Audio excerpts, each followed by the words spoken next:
वृंदावन जहां हर गली में भक्ति है, हर कदम पर कृष्ण का नाम है और जहां मंचों से रोज संस्कार, मर्यादा और अहिंसा का पाठ पढ़ाया जाता है। लेकिन आज इसी वृंदावन से एक ऐसी खबर सामने आई है जिसने धर्म, प्रभाव और ताकत तीनों पर सवाल खड़े कर दिए हैं। सवाल किसी आम आदमी का नहीं, सवाल उस चाय वाले का है जिसकी दुकान पर आज धर्म के नाम पर डर उतरा। मामला वृंदावन कोतवाली क्षेत्र के परिक्रमा मार्ग का है। आनंद वाटिका तिराहे पर एक छोटी सी चाय की दुकान चलाने वाले विवेक कुमार अग्रवाल, जो रोज की तरह अपनी दुकान पर ग्राहकों को चाय पिला रहे थे। भीड़ ज्यादा थी, काम में व्यस्त थे।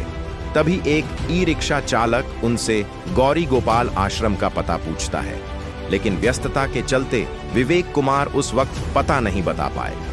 बस यहीं से शुरू होती है इस कहानी की सबसे डरावनी परत। अब सवाल ये नहीं कि पता क्यों नहीं बताया गया, सवाल ये है क्या पता न बताना अब अपराध हो गया है। बताया जा रहा है कि ई रिक्शा चालक ने सीधे आश्रम प्रबंधन से शिकायत कर दी और इसके कुछ ही देर बाद करीब 1 दर्जन निजी सुरक्षा गार्ड सीधे चाय की दुकान पर पहुंचते हैं। न कोई पूछताछ, न कोई चेतावनी, सीधे लात, घूंसे और थप्पड़ों की बरसात। चाय की दुकान, भीड़ और सबके सामने एक आम आदमी की पिटाई।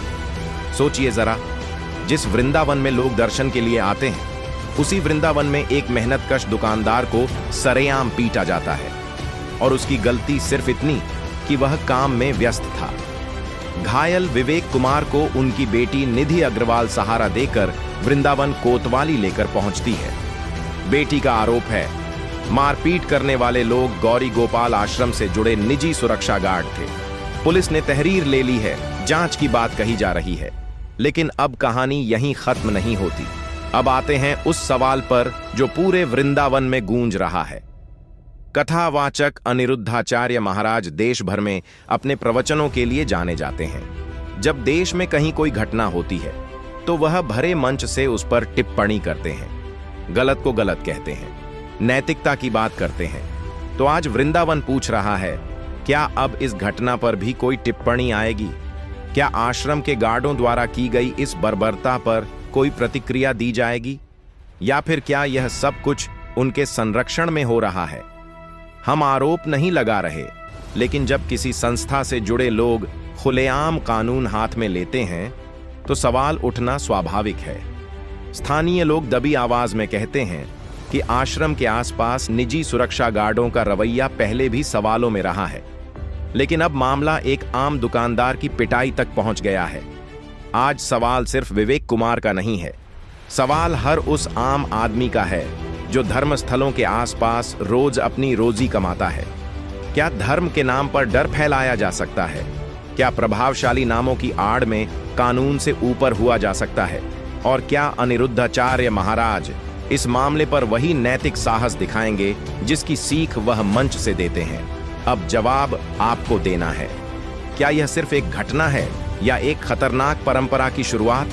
कमेंट में बताइए, क्या अनिरुद्धाचार्य महाराज को इस मामले पर बोलना चाहिए और क्या दोषियों पर सख्त कार्रवाई होनी चाहिए?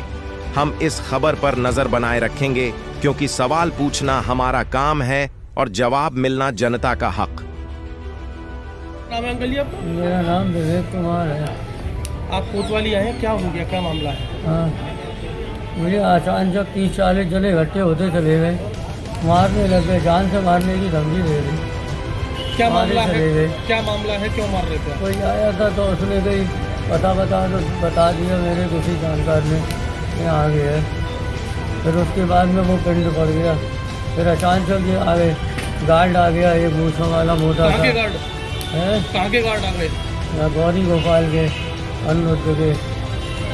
क्या कहने लगे वो आपसे? जान से मारने की धमकी देने लगे, मारे चले गए, मारे चले गए।